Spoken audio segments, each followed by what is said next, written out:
Greetings and salutations, loyal viewers of this channel. My name is Sean, and today we're going to talk about an apartment complex in Santa Monica that seems to be absolutely plagued by a guy who refuses to wear clothes, who is escalating in his behavior, and of course, a legal system that never holds this guy accountable for his actions, no matter how crazy he actually gets. It's an absolutely insane story, and I also want you to keep in mind what these people are likely paying for rent in this apartment complex and still having to deal with this. But before we get into that, I want to thank everybody who supports this channel via actualjusticewarrior.com/join. Give me the money.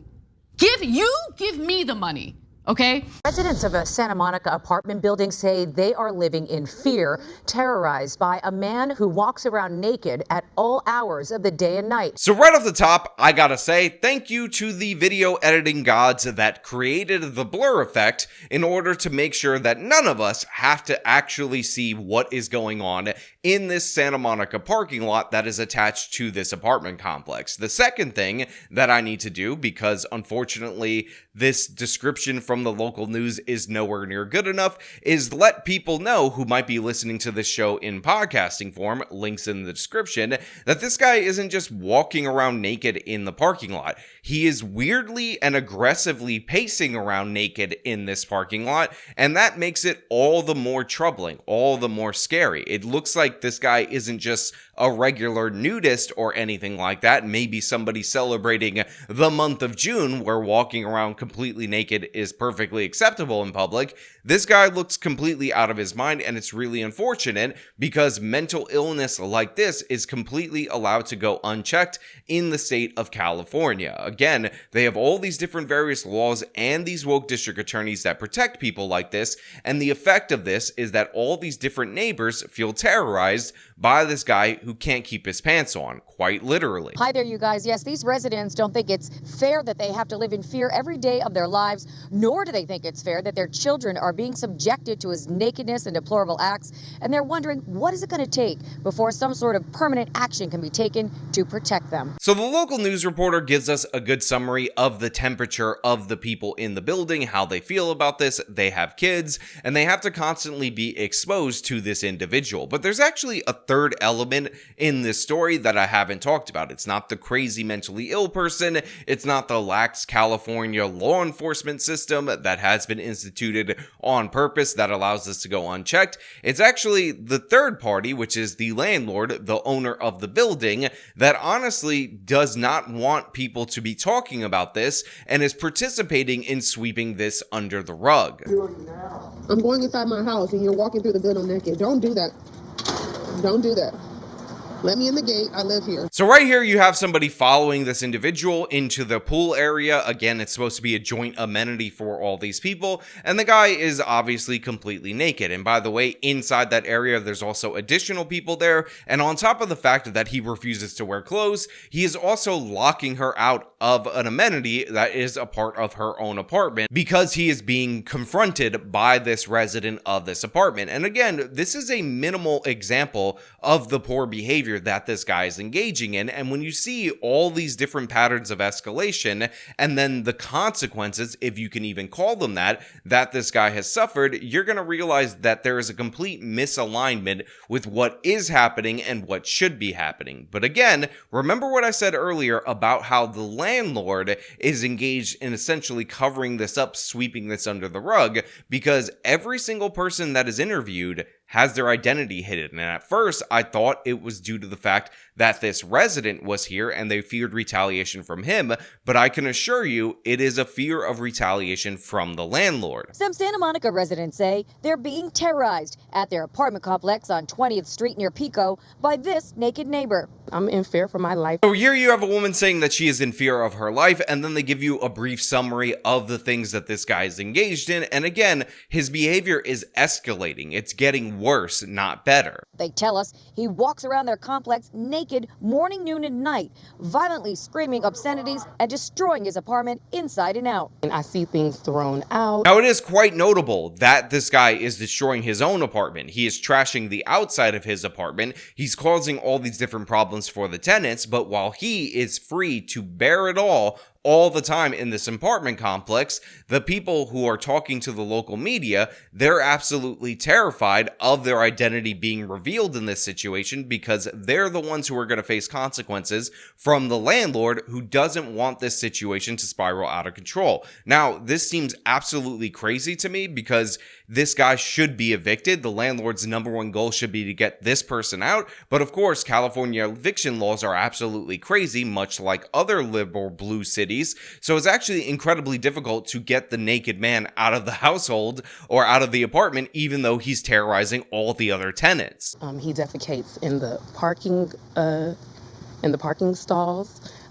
Whatever he uses to wipe himself, he brings it throughout here. So yeah, I'm really sorry for everybody out there in the audience. I genuinely apologize for me to you for the visual that woman just gave you, but I just wanted you to understand how dire this situation is. Again, he'll wipe himself, and for YouTube's term of service, we'll pretend he's wiping sweat off his shoulder, and then he'll discard those shoulder wipes in the pool area, all over this particular area. He has no regard for anybody else in this particular apartment complex, and they just have to deal with it. And again, they seem to be facing consequences from the landlord for their complaints, rather than this guy facing consequences for his actions. And again, the wiping his shoulder is a little bit, it's not even on the top 10 of things that this guy is doing wrong and creepy and disgusting.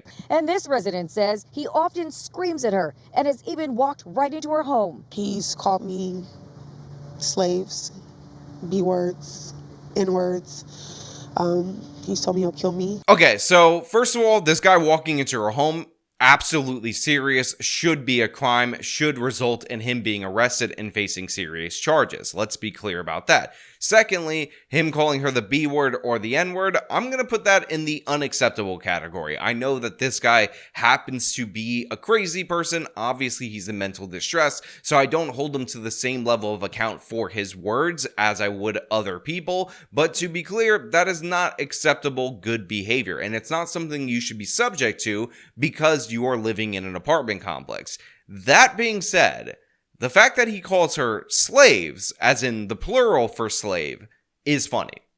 Like, he shouldn't do that, obviously. It's inappropriate. It's not okay. It's not acceptable. But the fact that they said the plural, it made me laugh. I cannot help but notice this. Now, maybe it's cut in a little weird way or something like that. Maybe he's calling the family, and then that will be in the unacceptable category. But it is quite telling that she has to shield her identity when this guy, if he saw the segment, would know exactly who she is because they're afraid of retaliation from the landlord, even though, again, she is being victimized in this particular segment. On top of that, the local news gave her maybe a fake name because, you know, they're trying to conceal the identity, and I find that fake name to be incredibly disrespectful. I'm not saying anything, but Marquisha seems a little bit on the nose for the local news, so yeah, not cool. On Memorial Day, residents tell us he began touching himself inappropriately in front of a pool full of children. Memorial Day, we were all here celebrating, and it was belligerent.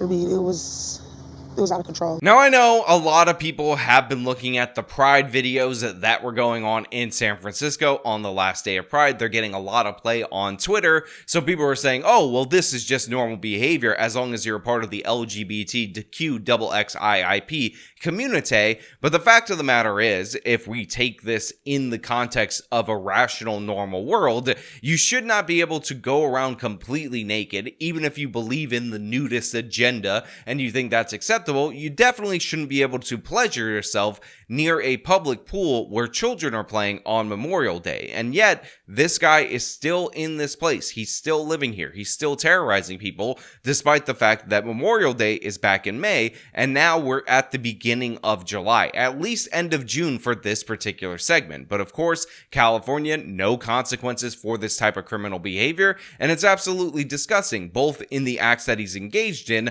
but in the way that law enforcement has been completely depowered in order to deal with this situation. And then last week, they say, he went after one of their daughters. He jumped in front of her as she was trying to exit out of the building, and as she tried to go around him, he moved closer and jumped in front of her.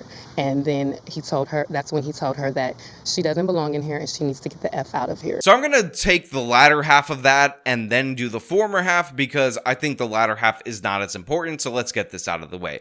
Obviously inappropriate to tell somebody they don't belong in the apartment. I assume there might be some implications being drawn from that based on what this woman said earlier. He was hurling at her in terms of insults, but let's set that aside for a second, point out that he's crazy, and remind ourselves that he was blocking the path of a girl, an underage girl in and around age 12, completely naked, and he kept moving to get in her way. He's doing that, and yet he's not in jail. He's committing those crimes, and yet he's not being held accountable. These are stories that keep getting relayed to the media because there is no authority that is actually exercising any kind of power over this individual, making the appropriate arrest and stopping this kind of behavior. No, these people should not be subject to living to this just because the state of California and Los Angeles and Santa Monica and all these surrounding areas decided that they were going to be soft on crime in this way. It's ridiculous. Obviously, this should not be excused, but it is being excused. It is being let go,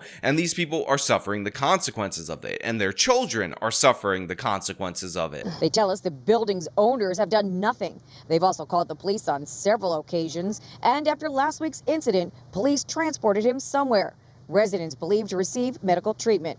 However, they say he's been taken away before, but then comes back and starts all over. So the owners aren't doing anything, and the local news alludes to a previous incident, and I don't know if you guys are aware, and I know some of the podcast listeners just can't see, there's actually blood stains around there, so I'm assuming something else went down, but he's been taken away for treatment, a mental health evaluation, which might sound good, but apparently these residents have had this happen before, despite the fact that they've called the police before, and he's just been returned to the property. So he constantly reappears on the premises, and the landlords appear to be completely disinterested in solving this particular issue. We're here waiting on him to come back. Can you understand the anxiety that's attached to that? Santa Monica police say they have responded to every call and taken reports. So the neighbor says they're waiting for this person to come back, and it's absolutely terrifying. It's ridiculous. And then the local media cuts to an image of this guy laying down in a way that, honestly, I'm going to have to double block it out with the black bar because his positioning is rather suggestive, even with the blur. Again, the full local news segment is linked in the description if you guys want to see it, but to be clear, you don't want to see it. You don't want to watch it. It's disgusting, but this is what this guy's allowed to do. Which they've compiled and turned over to the city attorney. They say it's now up to the city attorney to determine the next steps. Now again, they've documented all these different instances, they've referred it to the city attorney, and it is up to the city attorney to decide whether or not he or she is going to pursue charges. But guess what?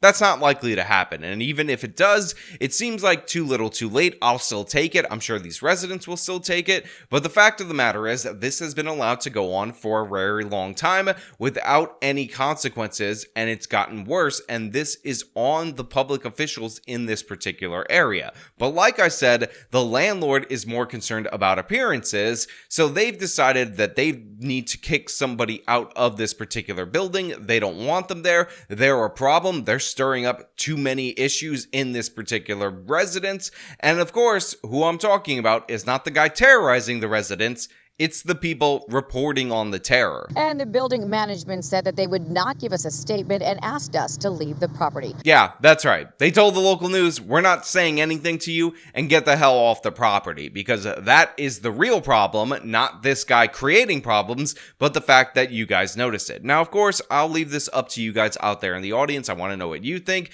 As usual, if you like this video, show them by leaving a like, subscribe for more content, follow me on the social medias, support me via the support links in the description of this video. This has been me talking about the madness in Santa Monica.